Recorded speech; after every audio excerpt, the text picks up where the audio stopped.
So gradient descent is one of the most important topics. I want everyone to, it won't require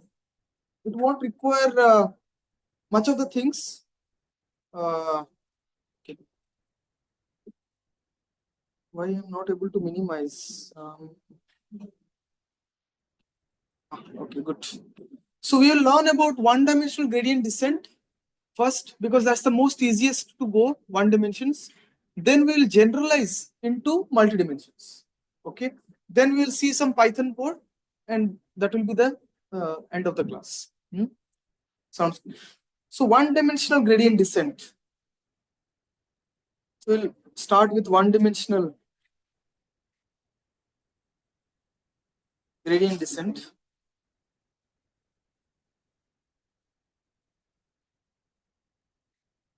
Okay, one-dimensional gradient descent method. So this is an excellent example to explain why the gradient descent algorithm at first place might reduce the value of the objective function. Why we want to reduce the value of the objective function? To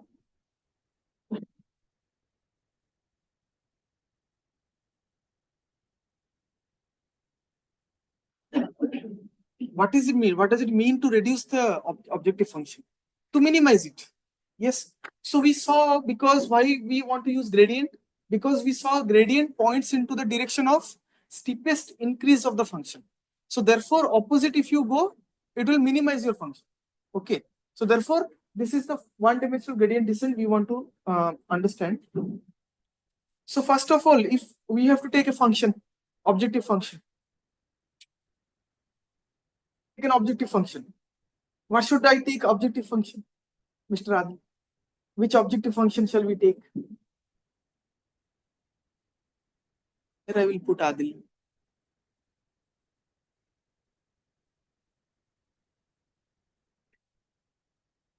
Yeah. Okay. So consider, and mind you, these methods can work for which function? Gradient-based methods. Which kind of function? Will it work for mod x? Mod x. Mod x means any function which is not differentiable. Can it work? Why? Because gradient is itself taking derivatives. So if you don't have a differentiable function, how it can work, right? So therefore, consider a continuous differentiable function. Therefore, in most of the books, in start of any of the statement, you see always they write about this, like consider a continuously differentiable function like this. And if you don't question it, you will not understand why they write. So you know that differentiable function should be there because you are talking about gradients. So consider a continuous differentiable function, differentiable real valued function, continuous differentiable real valued function, that is f. It is one dimension, so it should be going from, it will take any real number and it should map to any real number. Okay, f from R to R. I hope you understand this. Then nothing else, we have to use a Taylor series like we did for Newton-Raphson method. I hope you remember, in Newton-Raphson we use Taylor series. What we want to do, you have a function f of x, we want to check what happens nearby that value, that is f of x plus some epsilon.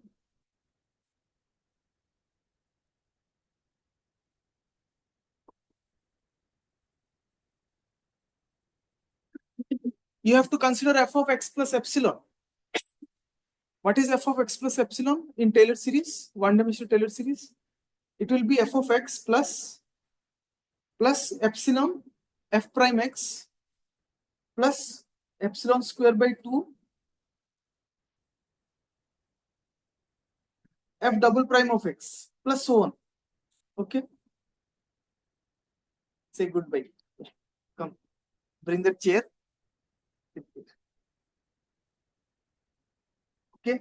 So the idea is for small epsilon moving in the direction of negative gradient, for small epsilon, and moving in the direction of the negative gradient will decrease f. Is this statement okay to you? For small epsilon only Taylor series is valid. So therefore I am telling you small epsilon. For that small epsilon, if you go in the negative direction of the gradient, the function value will decrease. Agree?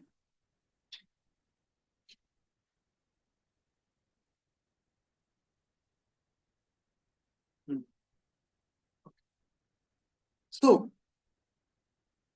what shall we do? How we can interpret this? What I told you? Whatever I'm writing here, I will write it mathematically next. Okay.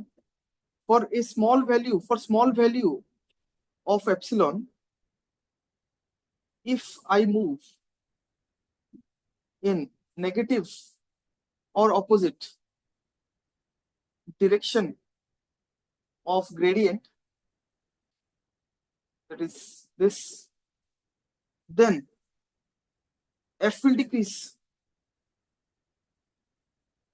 Only this I told, this statement I only told verbally. I wrote it for your convenience. Okay. Can I write this mathematically? Can I write this mathematically? So how I can move for a small value of epsilon, how I can move in a negative direction of gradient? This is a one-dimensional function. So gradient is nothing but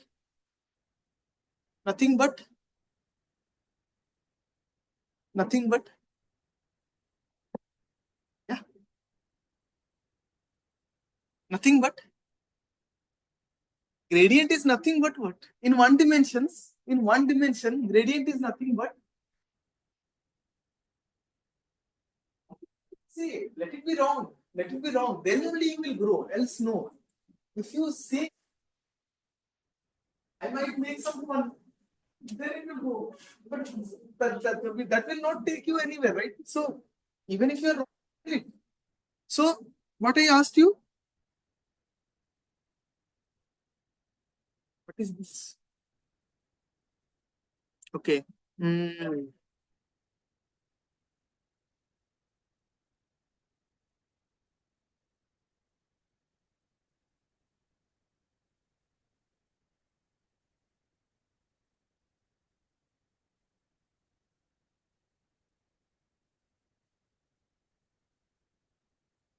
Okay.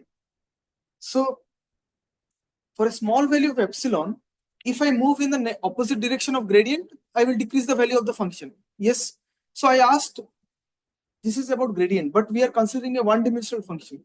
So gradient is nothing but derivative. So what I will do, I will put a negative, then a f prime of x. Agree? Negative of that. But how much? How much to go? That factor should be there. How much to go, right? Negative direction, fine. I want to go in this direction, but how many steps I should go? There should be a parameter to it. What should be that parameter? Some eta. You move in the negative direction, but how much to move? Whether 1 step or 5 steps. That will be monitored by eta. Okay, that will be monitored by eta. This eta is nothing but learning rate. In your neural networks or step size in numerical methods. This eta, phone, take it out. Are you using phone? No. So the idea is this eta, which negative direction of gradient you are going, how much to go is given by eta. In numerical methods, you might be knowing it as step size, how much to go. But in neural networks, this eta you will see as learning rate. So this is nothing but learning rate, neural networks, or this is something known as step size in your numerical methods. Okay, numerical methods and neural networks. So yeah. Anyway, so this is nothing but epsilon. So if you could use that epsilon, then there are chances of decreasing the value of the function. I hope it is clear to many of you. Okay, fine, fine. So this is the idea. So now the idea is pick a fixed step size, eta, start your computations. Okay, if you pick your fixed step size, then you start your computation like you usually do. I hope you remember in your last semester numerical methods, always we fixed a step size in Newton-Raphson or any other method, h equal to 0.1, 0.01, and you start your iterations. Okay. Here also we are doing the same thing. Pick a fixed step size, eta, and start your computations. Now my question is, if you go in this negative direction, suppose you are at x, then you are moving in negative direction in that value. Where you will go? You will go to x minus eta of f prime of x. Is it correct? You are at x. You are at x here. Okay. Visualize this, whatever I am saying here. You are at one point x. Suppose here it is in the opposite direction of the gradient of eta step size. Okay. If you apply, where you go? X minus of that, right? X minus of eta f prime of x. So this is that. Okay. And you will check what is your idea that the function value will decrease. The function value will decrease, right? Whether it will decrease or not, we will see. How you will know whether it has decreased? Less than f at this point. Correct. If the value has decreased, where you will compare it? You will compare it to f of x. Minus eta f prime x. These are 2 points. Okay, if f has decreased, you compute the value of f at this point, and you compute the value of f at this point. If it is, what should be the sign? Value of f at this point should decrease, should be less. That's what we need. That's what we need. Okay, that's the condition we have to put. That's the condition we have to put. This, let us compute the Taylor series of this point. Okay, so f of x minus eta f prime x. Can you apply this idea, this first equation idea here, and let me know what should be the value? Can you write it in Taylor series? What it should be?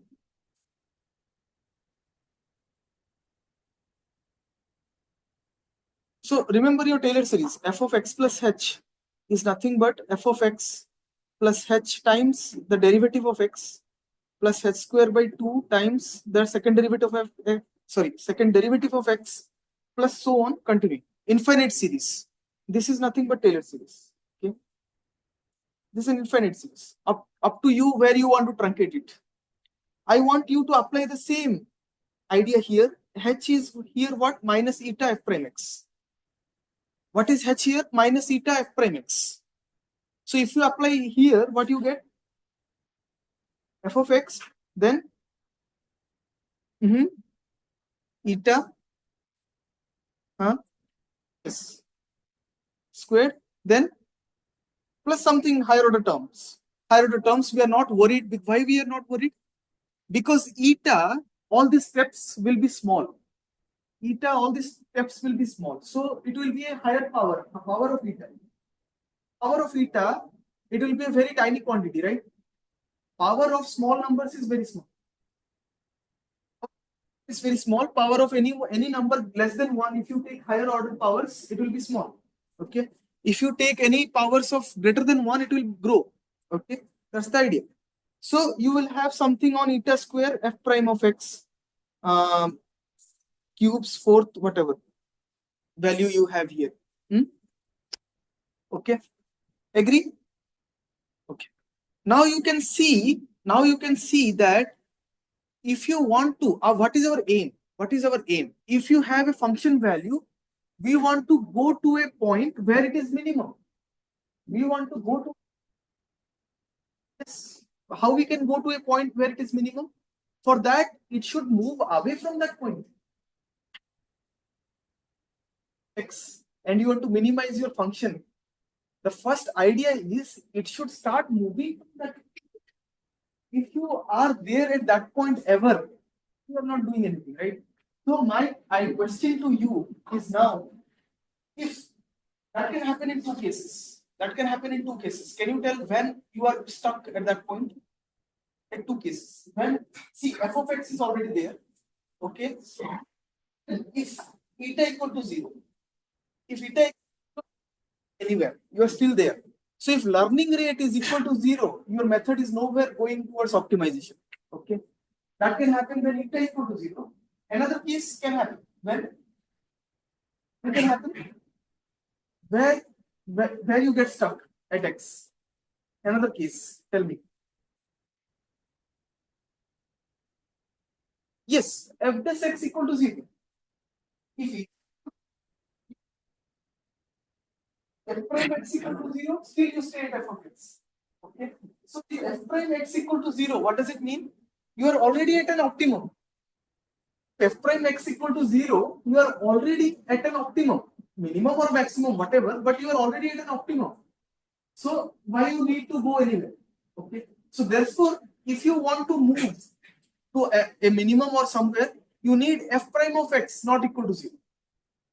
You need f prime of x not equal to 0 to proceed to. So that's the condition. Okay. So we will need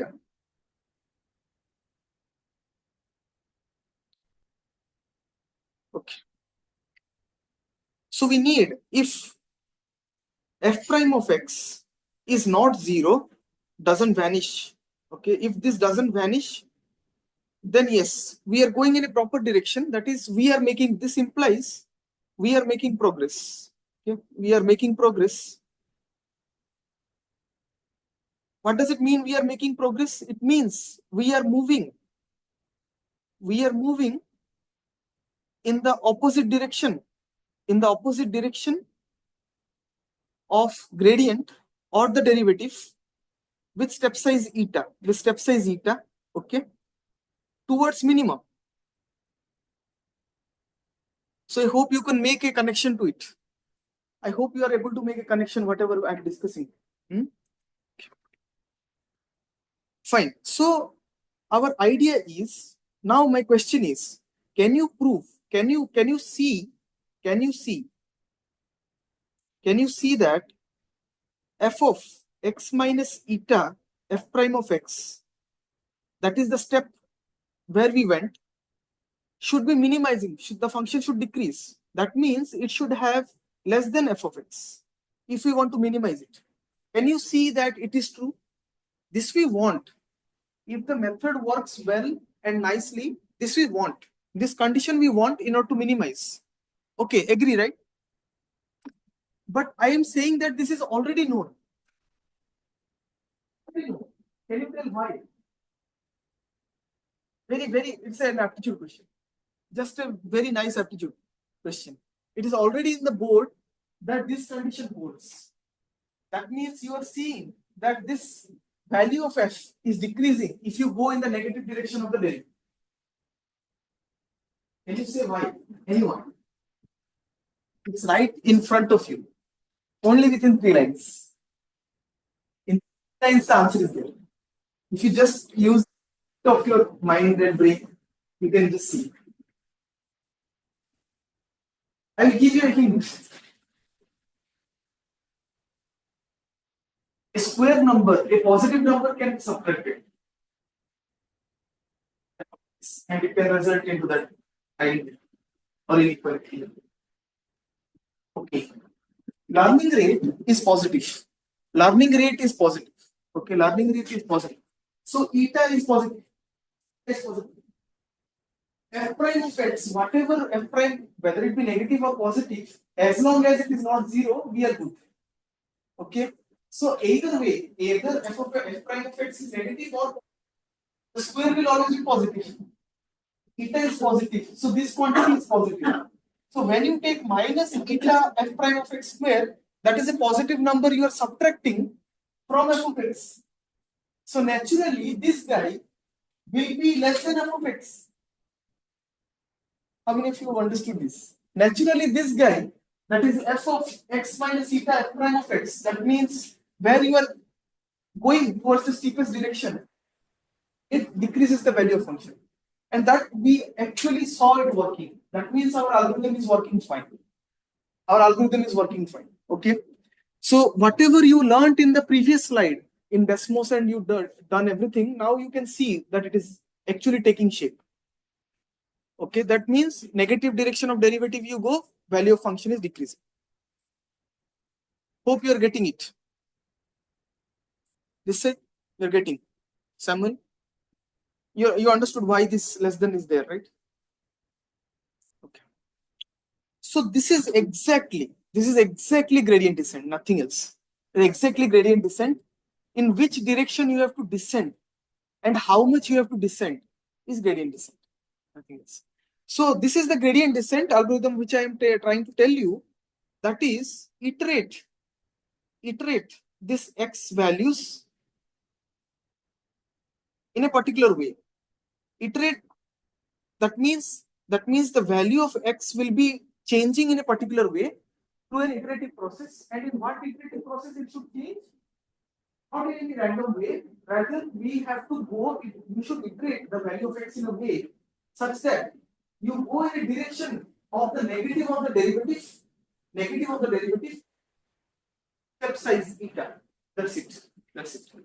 So this is gradient descent in a particular way. What is meant by particular way? This is the particular way. The new value, x new, is equal to x old minus eta f prime of x old.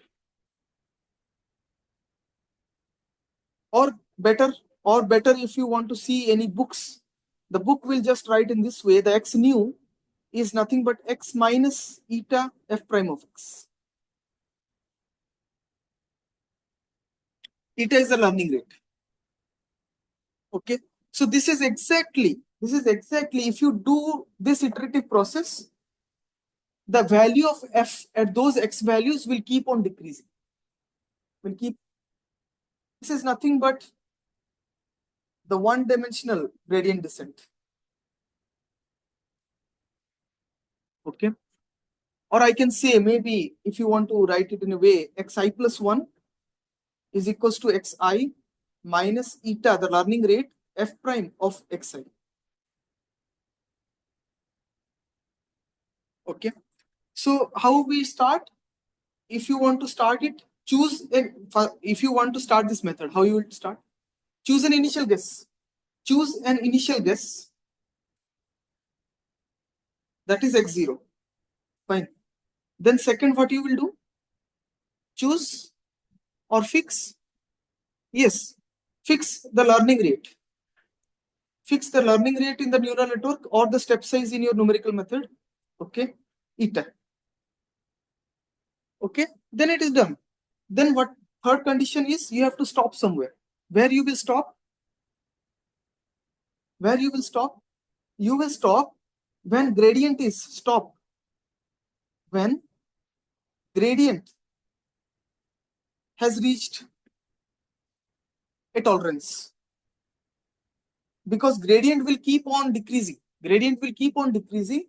And will slowly move towards zero. Gradient moves towards zero is the condition towards optimum, right? So this method will slowly move towards zero. So you have to stop at a tolerance nearby zero, either 10 to the minus 3, 10 to the minus 2, 10 to the minus 5, so on. Okay, you got the idea. So this is what mod of f prime of x less than epsilon. So this I told you all about one-dimensional gradient descent. Okay, so what you learned in this? You learned that what you learned? You just have to vary the argument x in a particular way. That is in a negative direction of the derivative. Mr. Saji has some questions. You're telling her, you're not telling me. Doubt. So this is the idea. This is the idea. Okay. Fine. Okay, now we will move to Python a bit to actually see this in action. We will see this in action for f of x equals to x square in Python, x square in Python. We will exactly apply this method, what we have shown you on board, and we will just code it up in Python and see if x square is reached. And we will see for different values of learning rate, and you will see why the choosing learning rate is so tricky in neural networks. Okay, we'll see that using Python.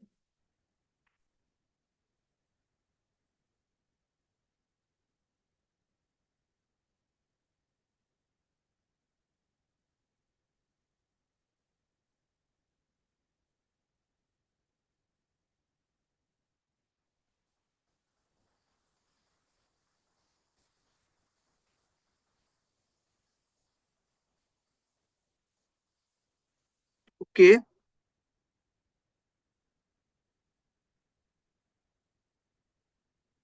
Okay.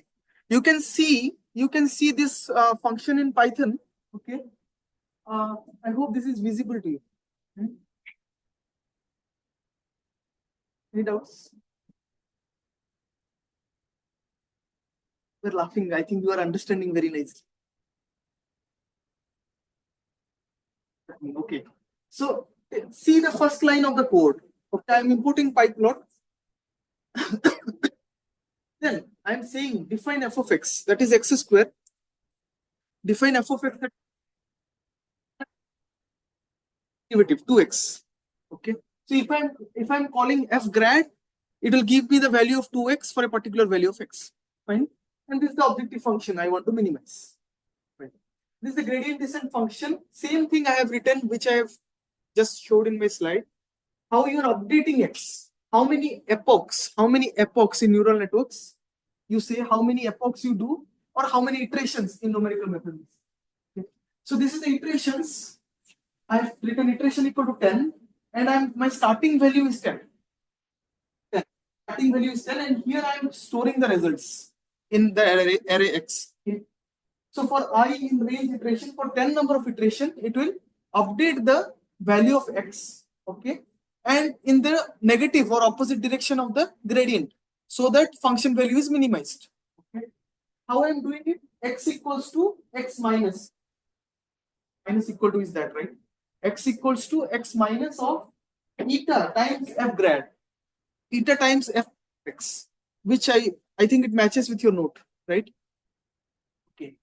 So eta is the learning rate I have taken to be 0.2. Very tiny learning rate, not the steps. Okay. Fine. Then what I am doing, I am storing the results into GT, the function GT. I am passing eta and F grad as the input to that function. Okay.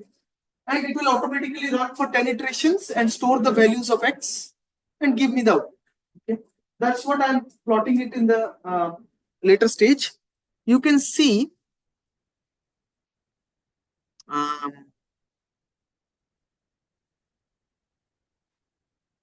okay.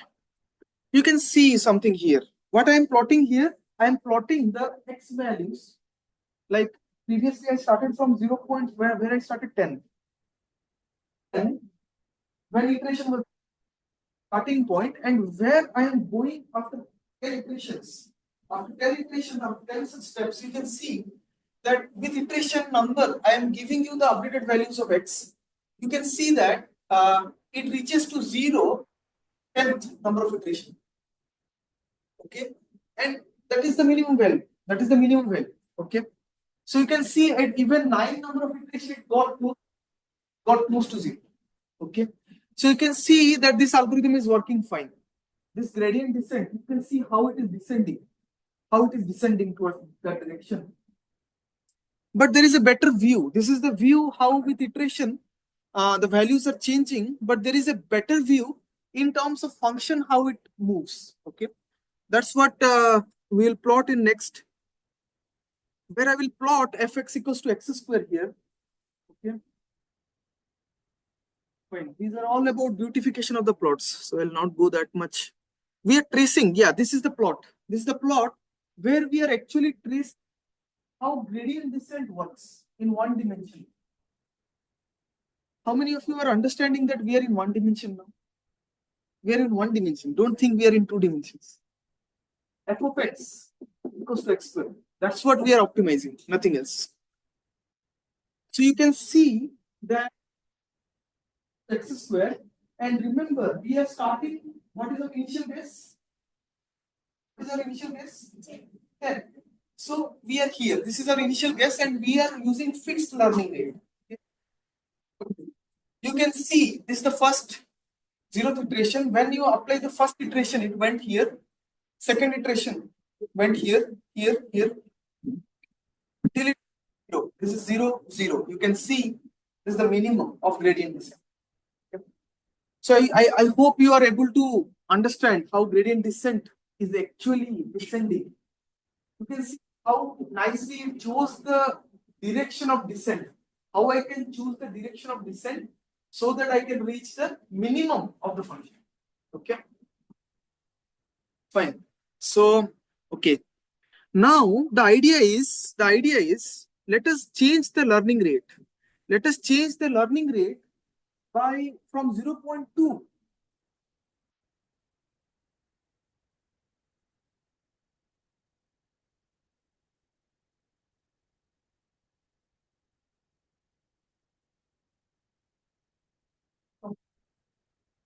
Okay. So this is how gradient descent I am showing you. Okay. So you can see this is f of x equals to x square. Okay. And the funny part of this is you can see it is overshooting.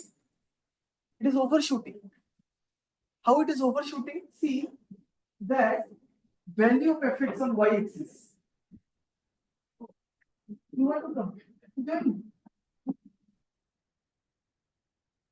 very clear. So you can see that x square, you can see 4,000. 4,000. I don't know why. What happened here? Is the method working? How many of you think? See this.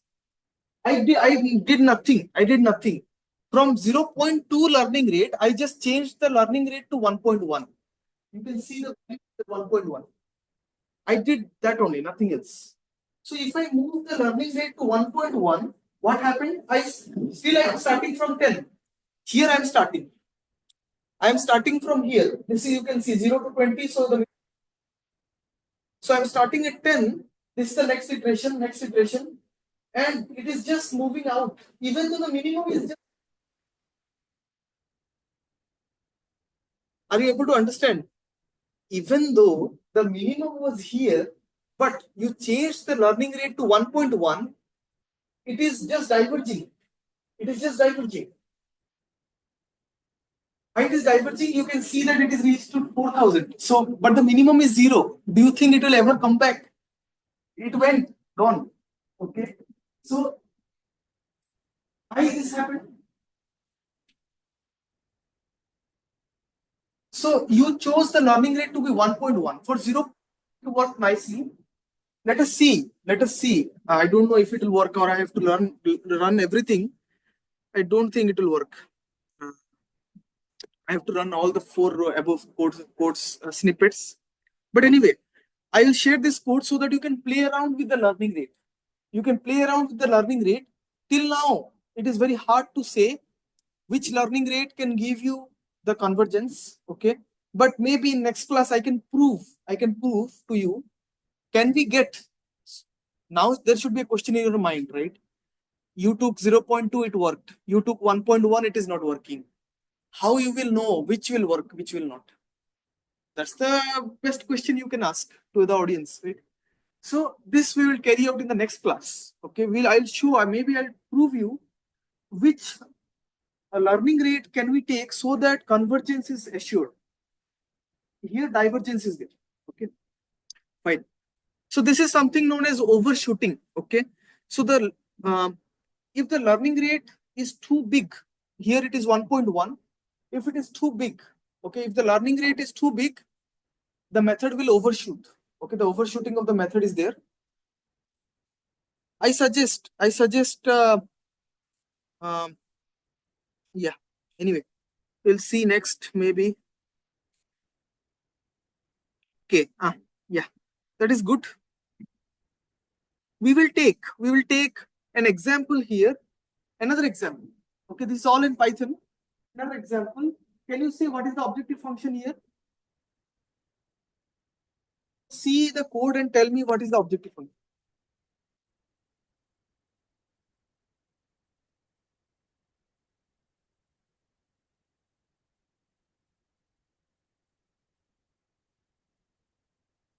What is the objective function? X cos Cx.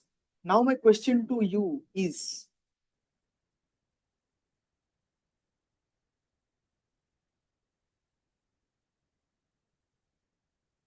what we are doing at the top?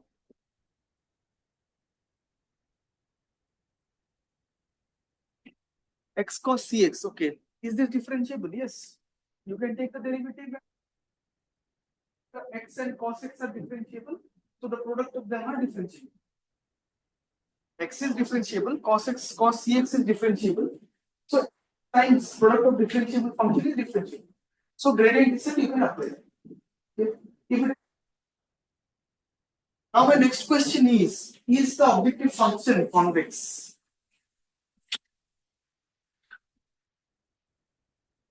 This is why I taught you the convex function and non-convex function in the first place. Can you tell, is x cos Cx convex function? Any ideas? Is this a convex function?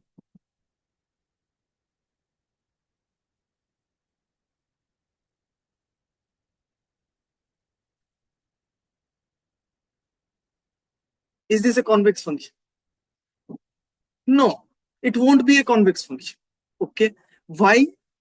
I suggest go home, see the definition of convex function, the graphical interpretation of convex function, how to put a chord and check it. Okay. It will not be a convex function. The function looks like this in blue. What I have showed here, the function looks like in blue. Okay. Sky blue. Okay. Fine. So to this guy, to use the gradient descent. Okay. And most importantly, why we took this function? This function has infinitely many local minima. This function is something very odd. Why you know sin x? Take value of sin x. How? What are the minima of sin x? Value is -1, but there are infinitely many x where x equal to pi, x equal to minus pi by 2, then minus pi by 2 plus 2 and pi. Whatever you do, any values of any take.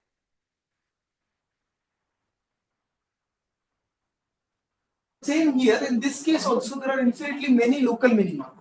One is this, from this to this.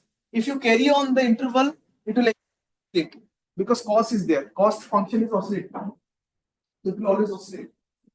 So it has infinitely many local minima. Now my question is, when you apply gradient descent to this, where it will go? If you have infinitely many local minima, where the gradient descent will go?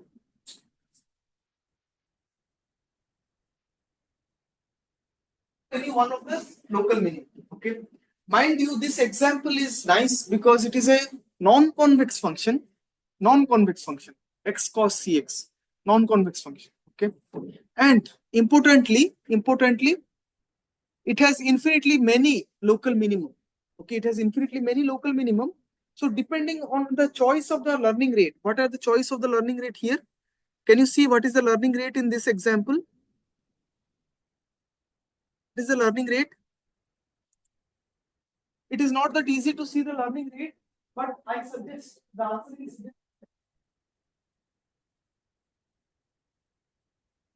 in the last case. Okay.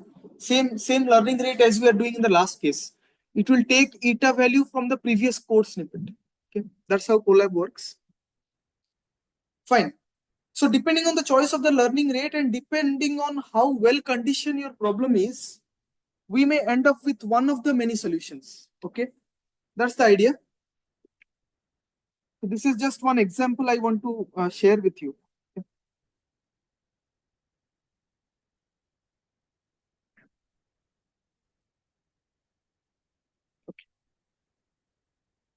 So now you see that depending on the learning rate, a lot of things can happen. I have taken this code.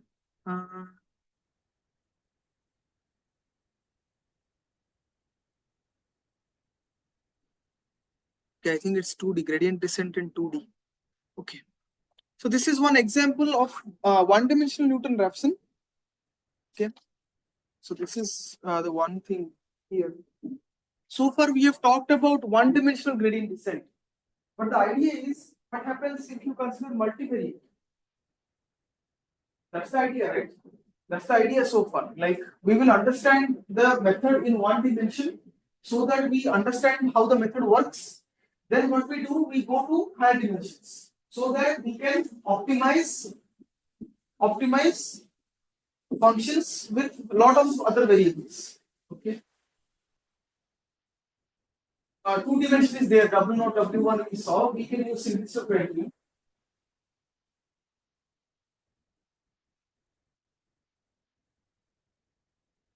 When you can use simplistic criteria? For two dimensions, x and y, n equals to 2. Okay. Come to the determinant of the Hessian and the first double derivative of the variable positive. If you do, it is what it is. The function will be having, that is the necessary and sufficient condition. The function will have a minimum. Okay. Now we want to move. We want to move to multivariate gradient descent. How we can perform, like how we can write the equations multivariate gradients. That's our first idea.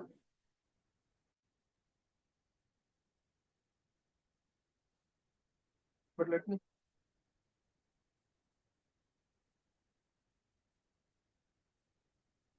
Okay. Maybe I got confused. Like, should I tell?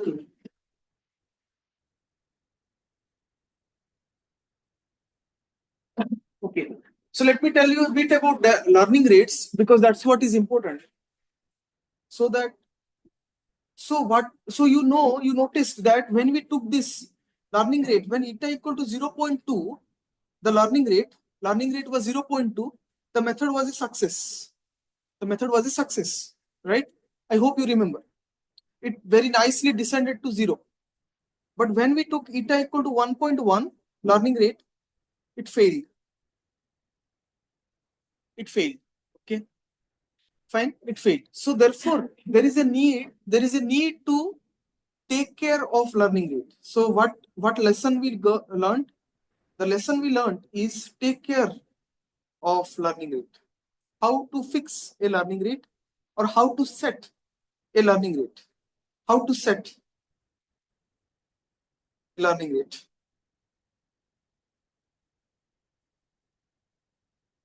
That is the idea. That's the idea of this topic. Okay. So the answer is, it is tricky. There is no simple answer. There is no simple answer how to fix learning rate. Why it is not simple? Learning rate is a number. Here in this one dimension, learning rate is a number. So if you make it small, it will be very time consuming. It will be time consuming because the steps will be very less. The steps will be very less. Steps will be less. If it is big, if you are taking big or too large, two cases can occur. What can occur? Can you tell? We saw that using Python. Yes, this side, this column. If you take eta to be big, like we took 1.1, what we saw? Yeah. Second bench. If eta is big or too large, that is the learning rate is big or too large, what can occur?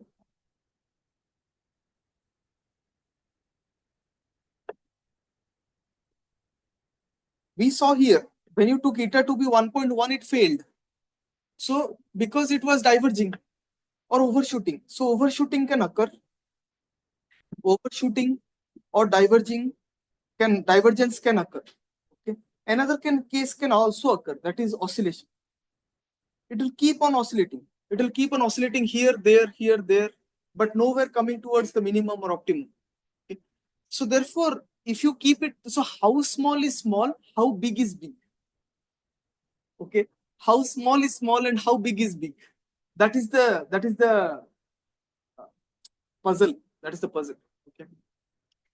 So therefore, the idea is, can we determine, can there be a method which can determine the learning rate eta automatically? Can there be a method which can determine eta automatically? Or the other question is, get rid of this learning rate, get rid of eta completely.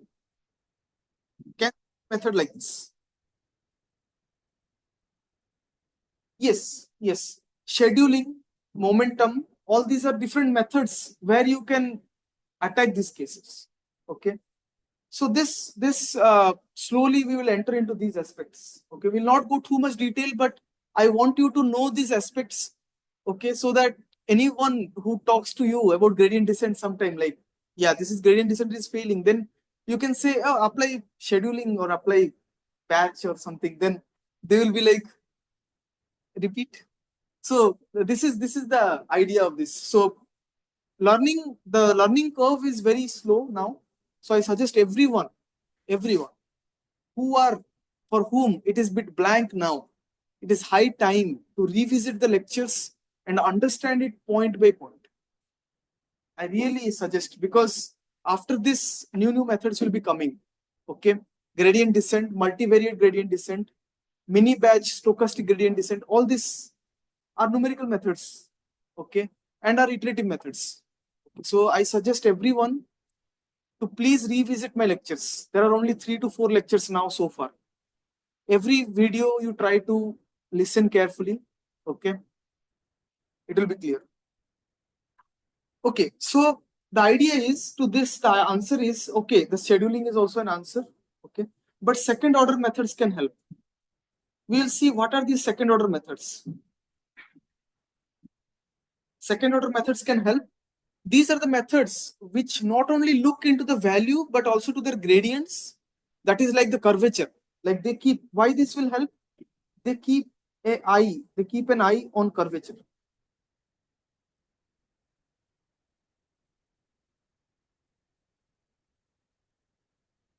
Okay, something known as a curvature. How the curve moves. Okay, is it downhill? Is it uphill? When you move using a bike, you do that actually. When you move using bicycle or bike anywhere in a terrain, in a mountain, if someone has done bicycling like in the mountains, motorbiking, so you might be knowing like which side should I go so as to prevent accidents. Okay, and I can move slowly without any disturbance. That you are thinking, that you are trying to adjust yourself. That's the same thing gradient descent is doing. Okay, at each step, either you can go in one direction, that is step size eta, fixed step size, or change the step size dynamically. Okay. Anyway, so this is the these guys, they provide useful intuition into advanced optimization algorithms. So yeah, this is so far we have learned now. You can do something known as adaptive learning rate. Like you can do adaptive learning rate. What is adaptive learning rate? Rather than keeping the learning rate to be fixed, change the learning rate at every iteration. Change the learning rate at every iteration. Mind you, the gradient descent you learned now, the one-dimensional gradient descent, the learning rate was fixed, isn't it? Eta was fixed, step size was fixed. How many of you think it was fixed?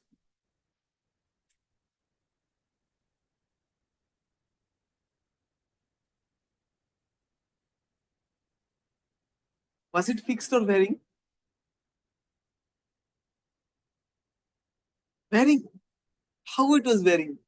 Eta we kept fixed, but for one example we took eta to be 0.2. For next example we took eta to be 1.1. That way eta is varying, but eta like step size in your method is fixed, 1.1 or 0.2 like that. Now the adaptive learning rate means change or vary learning rate at every iteration. At every iteration. Okay, that is one of the methods. But this is not suitable for your deep learning purpose. Why it is not suitable? Because at every iteration you vary the learning rate, then you have to vary over all of your data sets. You have to check it over all of your data sets. Okay. So for deep learning purpose, where it is a higher dimensional problem, like lot of data sets are there, or lot of like millions or whatever hyperparameters are there, this changing learning rate at every iteration won't work.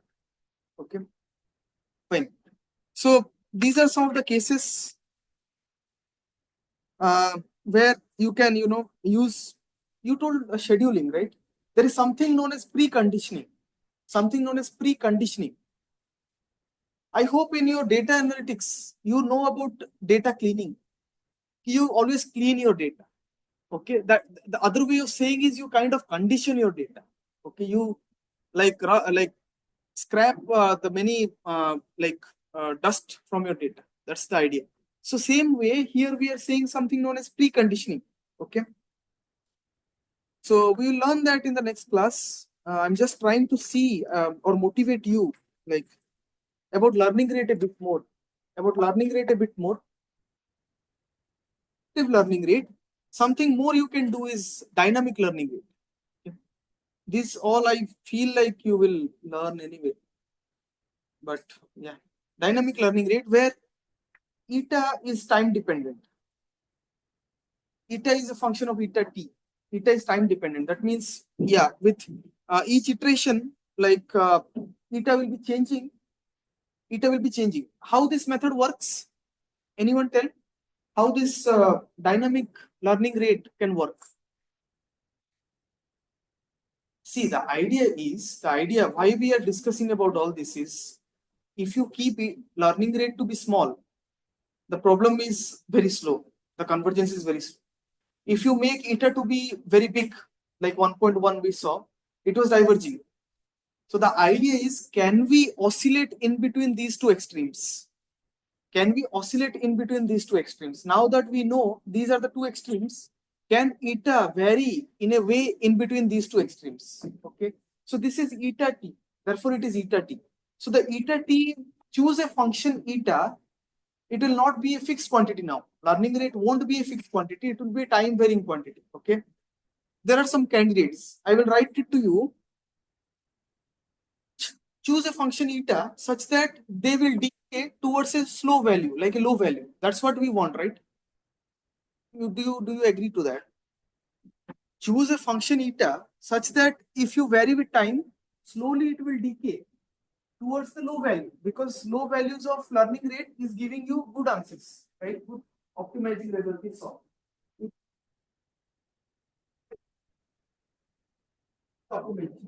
But it is the minimum. But when eta was 1.1, what kind of function you will take? Can you tell me? Good candidate? Huh? Decreasing function. So you have to take some decreasing function eta. Eta t should be decreasing function. Can you give me some good decreasing functions? Some good decreasing functions? Hmm? One good candidate eta t is some constant eta naught e to the power minus lambda t. Exponentially it can decrease. Exponentially it will decrease. Okay. This is a candidate. I'm saying this is just a candidate. It's a candidate. Another can be polynomial, like eta t can be eta naught some polynomial, beta t plus 1 to the power minus alpha. This is a polynomial. Polynomial decrease. Okay, this is exponential decrease. So these are some of the ways where you can, fix the learning rates. If this is all the ideas so far. Okay, so let us go back to the gradient descent. Hmm? Anything happened? What happened? It's just nothing happened. Okay. So the idea is, what is one-dimensional gradient descent? Can you tell? I will not start today multivariate gradient descent. Okay. Will not start multivariate gradient descent today. I will start it next class. But how should it look? How multivariate gradient descent should look? I want to just ask you. This is 1D gradient descent, right? This is one-dimensional gradient descent. Can you write multivariate gradient descent? So 1D gradient descent, one-dimensional gradient descent. So in predictive, which part you learned? Multivariate directly or one-dimensional?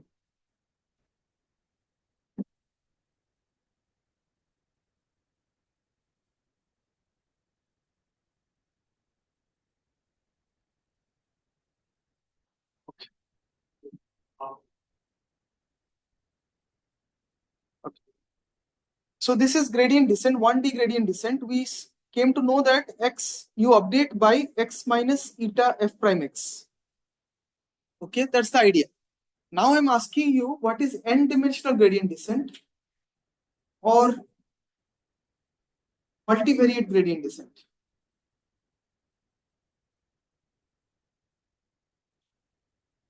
Multivariate gradient descent. Anyone? So this x was a real number. This x was a real number, right? In the first step. So here, how it will look? X will be a vector. X will be a vector equals to, sorry, this notation we are using. X will be updated accordingly. X vector is x vector minus learning rate will be learning rate. Eta is a real number anyway. Then what else you will do? F prime of x is a derivative.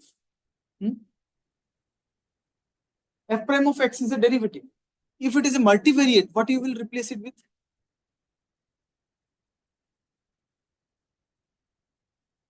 Multivariate, the derivative should be replaced by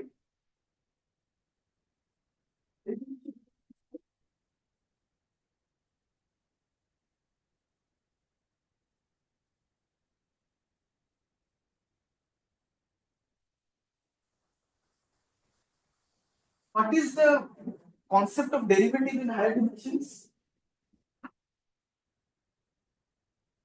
Now, in 5 class, integral partial integration is not justice. But yes, gradient. Gradient. I told you, gradient in higher dimension is nothing but derivative in one. It is gradient. If you take double derivative of gradient, what is the next step? If you want see f prime of x you set to 0 to compute critical points, right? Then what you do to check for minima or maxima? Take the double derivative. Okay, I will write for once. Next, I ask, correct answer should come. Okay, this is the idea. In 1D, for minimizing f prime of x, you set to 0. Okay, you get critical points x star. What you do next? Check f prime of x star greater than 0 or f prime of x star less than 0. If it is greater than 0, it is minima. If it is greater than 0, it is maxima. Right? Now what you do?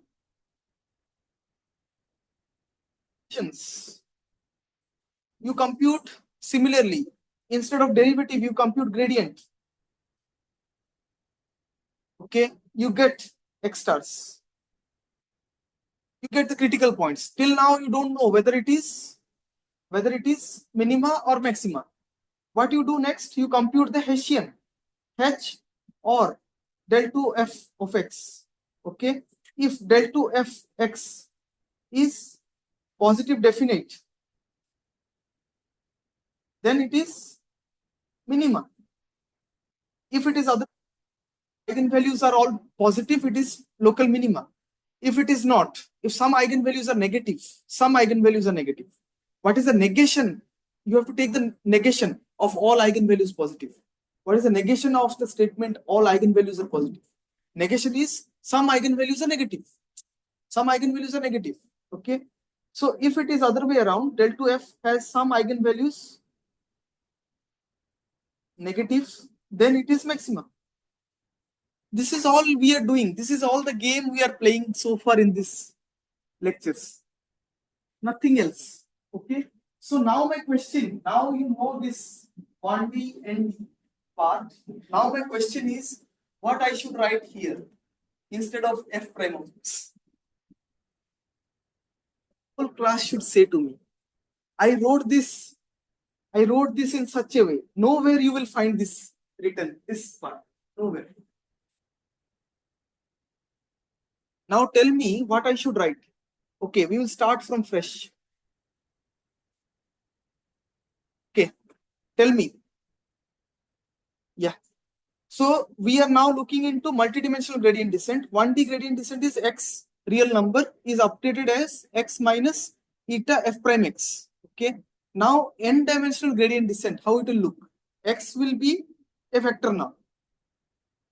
So x is a vector. Okay, x is a vector.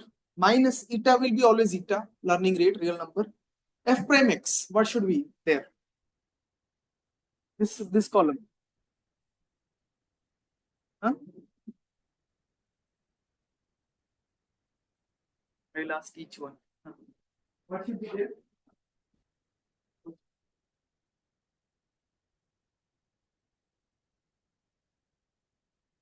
Inside video.